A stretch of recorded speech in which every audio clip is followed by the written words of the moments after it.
Allah anasema ukimfuata unatembea, yeye anakufuata na kukimbilia. Yani ukija na shida yako, Allah yeye anakuambia unataka nikupe nini, niambie.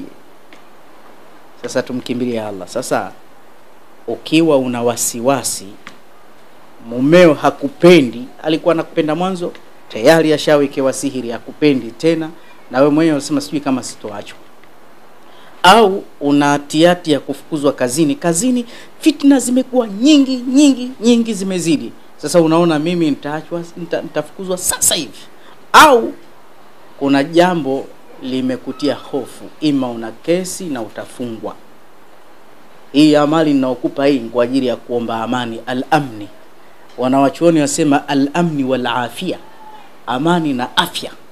Amani iko juu kuliko afya, kwa sababu amani ikiwepo unaweza ukaugua huko kwenye amani. Maana ukiugua umezidiwa, utatiwa kwa gari, utapelekwa hospitalini, njia zote salama, utahudumikiwa. Lakini ikiwa amani hakuna, hata wewe mwenye afya utakufa tu. Maana hospitalini ukuti hata mkaguzi, hata muuguzi mmoja, wote washakimbia.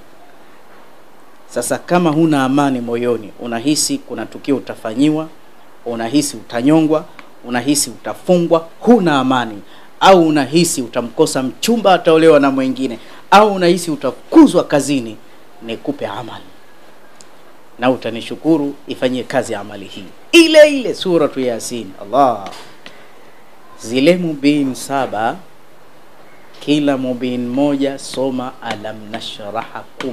Suratu Inshirah ina siri, ndio maana imerudia inna ma'al usri yusra, imerudia mara 2. Penye uzito pana wepesi kabisa, penye uzito tena pana wepesi. Fa idha faraghta fansab wa ila rabbika farghab. Mbona mambo yake hayo? Ukipata muda sawa, jitenge kufanya ibada kwa Mola wako, jipendekeze. Sasa ukishasoma ile suratu Yasin, embu soma kila mubin moja, soma alam nashraha 10. Kwa hiyo katika mubin 7 utapata alam nashraha 70. Kila ukifika fi imam mubin weka kituo. Sawa Weka kituo, soma hivi bismillahirrahmanirrahim, alam nashrah laka sadrak wa wadana anka wizrak. Kama unashirikiana na mtu dua hiyo, wa pembeni mwambie aitikie hivi: ya hannanu ya mannanu ya fata, ya hannanu ya mannanu ya fata, ya hannanu ya mannanu ya fata. Sawa apige. Au takriri jina hili la Allah: ajibu ya Allah, ajibu ya Allah, ajibu ya Allah, ajibu ya Allah, ajibu ya Allah. Omba dua. Usiwakataze watu kusema kufanya khairi, maana kuna mwingine kama Ibilisi kaka pembeni tu kukataza. Hizo idadi wapi? Hizi dua. Haya ni maombi. Haya ni maombi. Unaweza omba, uwezi basi. Sasa ukifanya hivi, inshallah talaka itakufa, inshallah kazini hutofukuzwa, inshallah wepesi utakuja. Na hii pia hata katika hali ya maisha inasaidia. Sasa hii nayo ifanye. Lakini mimi pia nina njia nyingi katika hili.